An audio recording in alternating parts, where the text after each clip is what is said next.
condition. My name is Dr. Kingori. Our guest on the show tonight is a lawyer, he is a senator, and he is also the gentleman being addressed in this clip.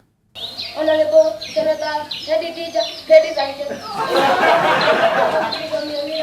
ready to present you at the audition KC Boxer. And I got yes, the Senator for Nyamira, ladies and gentlemen.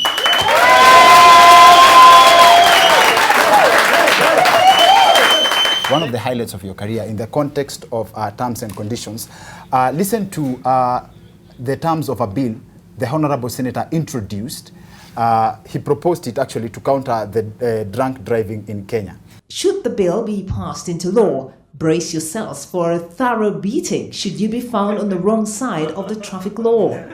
For not wearing a seatbelt, Mong'are proposes 3 strokes of the cane. Strokes of the cane in the buttocks or the palms of the feet. For drunken driving, such a person should be first be taken to preventive detention so that he can be sober.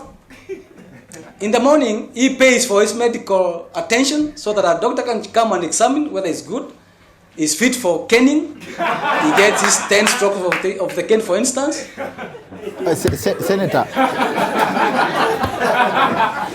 Senator, how, when you were drafting the bill, how did you settle on mlevi apewe 3, alafu mwingine apewe 10? That was just preliminaries. Viboko zingine zingeongezeka.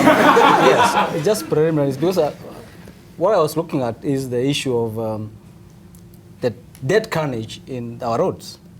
You know, the 2010 Constitution was copy-pasted from the Americans by some of my colleagues.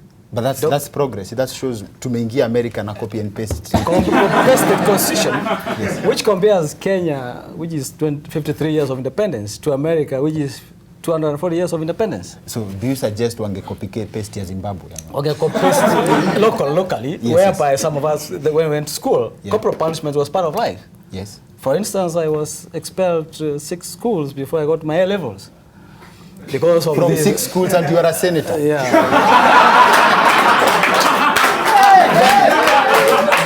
na mimi hapa na Holy Joe hapa. Then you know the issues were mwalimu anakusort.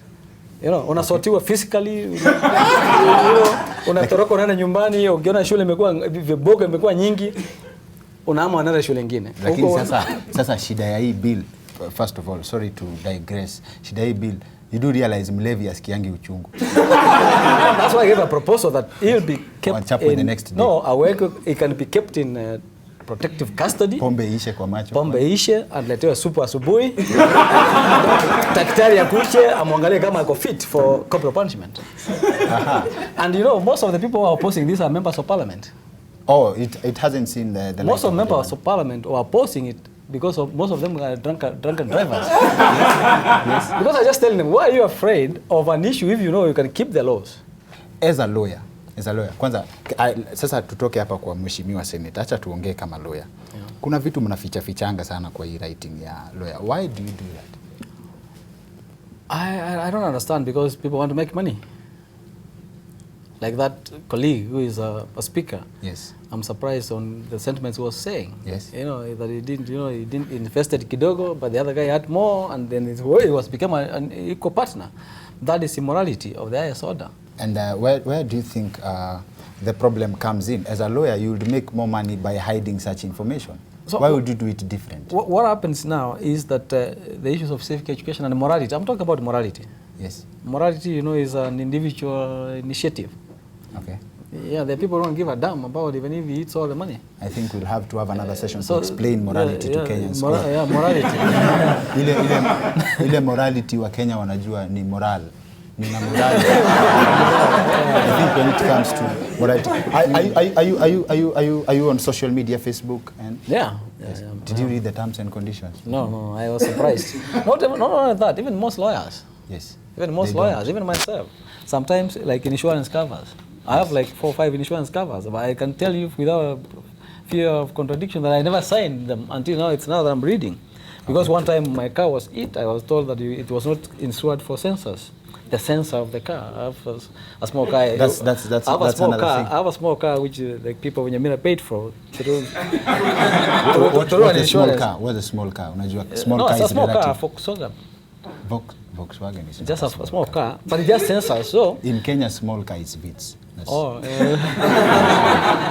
so it's on a mortgage because of the courtesy of the people in Mong'are. So it's insured comprehensively because of my mortgage.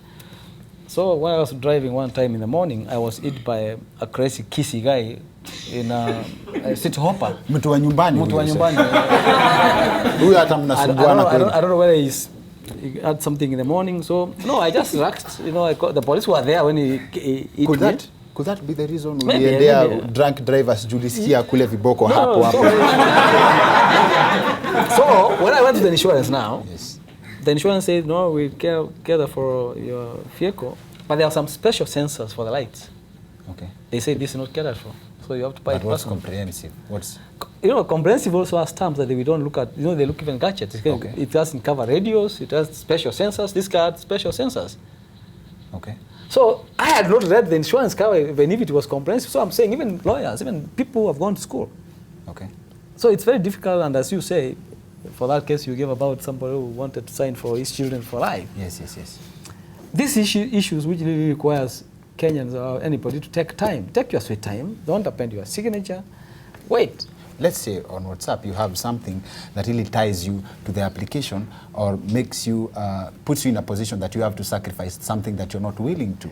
You know the proponents of this information superhighway, people like Steve Jacobs, when Yes. they were making those gadgets, those are people who are decent in the West, fairly decent, so to say. Yes. They don't lie, you know. They've made a gadget to communicate. When I walk in the street, I see people speaking in my mother tongue. He's saying he's in Kericho, where he's walking the street. I just say, hi. I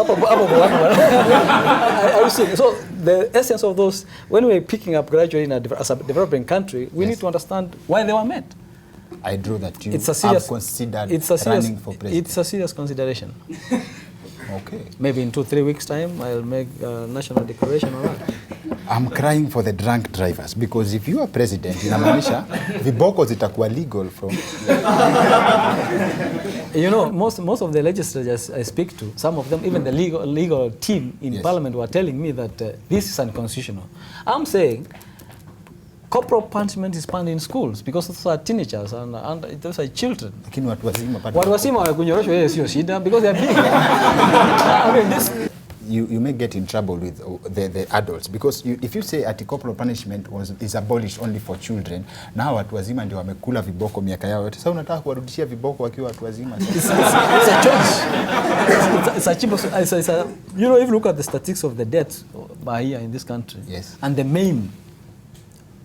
the cost of canes is cheaper. Could it be ile kichapo Yesu alipea watu kwa kanisa pia hivi?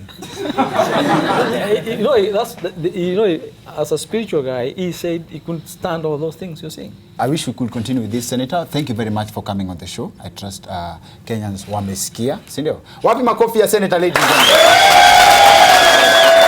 Thank you very much for coming. That was the Senator for Nyamira County, Honorable Kennedy Mong'are. Wapi makofi yake tafadhali? Thank you, thank you, thank you, thank you. And now let's hear what Kenyanjui has for us tonight. The national shouting competition went down in Nyeri last week with 3 major categories, that is, the individual preliminaries, the empty debes group qualifiers, and last but not least, the shouting duet. This month's cue for provocation was, ikiudhi sana, wapi kelele wewe? Contrary to the usual culture of violence in the competition, only one case of violence was reported when one gentleman got his cheeks clapped on. Reports from our weights and measures unit are that ilikuwa kofi ya kilo. Duru za guesswork zimetuarifu kuwa the gentleman got in trouble for letting down his team by murmuring in a shouting competition. Other reports are that the issue was that he was overheard giving a shout-out, whereas the competition was to outshout the rivals. Most believable, however, was claims that he had threatened to write noisemakers. There was heavy security details at the event, but still, push came to shove. The competition, however, ended on a peaceful note, and Kerere Takakitu carried the day. Representing the Guesswork fraternity on the Wicked edition, guess who? Kenya. Now, that's it for the Wicked edition. See you next week. I am Dr. Kingori.